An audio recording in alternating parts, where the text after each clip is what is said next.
Bizleri Müslüman etip yarattın ya Rabbi, sana sonsuz hamdlar olsun ya Rabbi. İnşallah yarın öbür gün senin üzerine varında gene Müslüman olup sana layık olan kullardan olmaya nasip eyle ya Rabbi.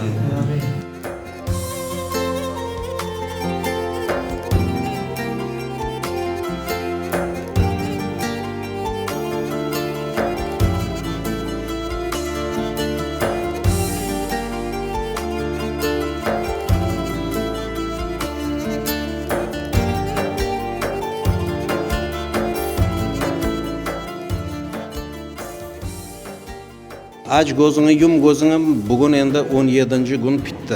Cemaat toplaşıy, birleşiy, Allah'a yakınlaşıy, birbirlerinden görüşüyler inşallah, birbirlerinden kol tutaylar. Allah'a şükürler olsun, bu Ramazan ayı bir acayip bir aydır. Bu Ramazan ayları sayılı günler, aşkınız deyler.